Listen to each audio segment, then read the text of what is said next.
I'm Bruce Buls, technical editor of WorkBoat magazine, here at the Americans 2012 convention in Portland, Oregon, with Alan Bernstein, who is the owner of B&B Riverboats, or BB Riverboats, in Cincinnati. Alan, of course, is a columnist for WorkBoat magazine, a blogger, a past president of PVA, yes, and he's here to answer 3 questions for us today. First of all, Alan, congratulations. Your company won this year's safety award. Can you tell us what that was about? Sure. During the last spring high water at our dock, the water was too high to sail the boat, and we made a decision that the boats would remain dockside for safety purposes. And there was a lot of junk in the river, high water. That was actually above flood stage.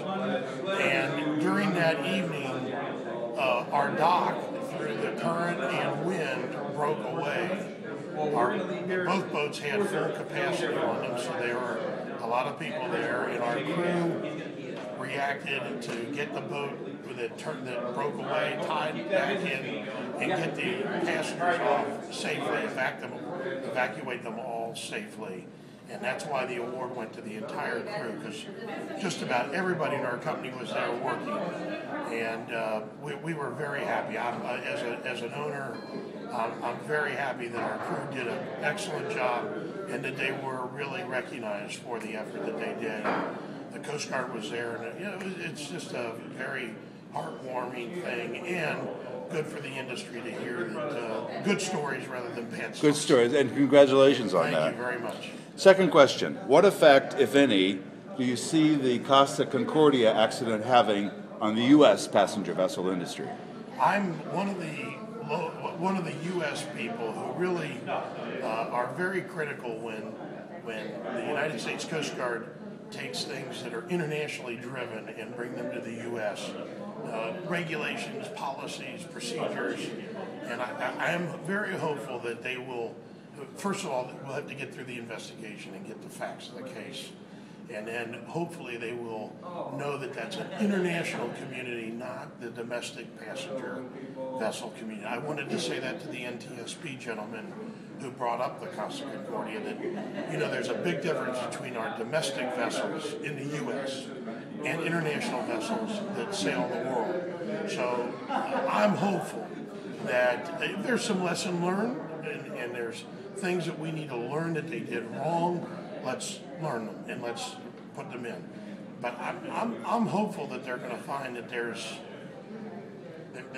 extenuating circumstances that we do not have to learn or understand. But we'll see.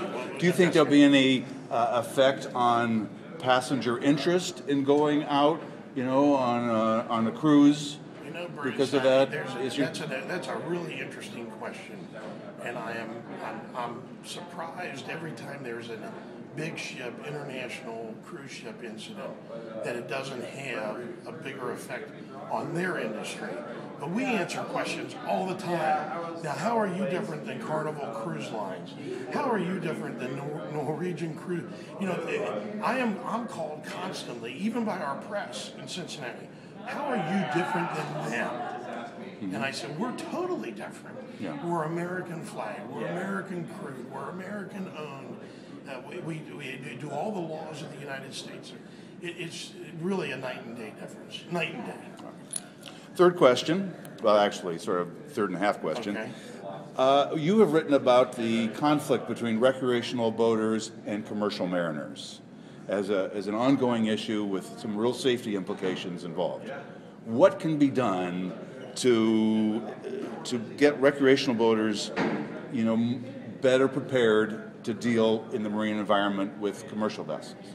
I have 2 really big things. One is education, and the other is licensing. I think to allow a person to buy a 40-foot boat, put it in the water, and operate it with no education, with no licensing, would we put people on our interstate highway system that don't have a driver's license? I mean, it's crazy.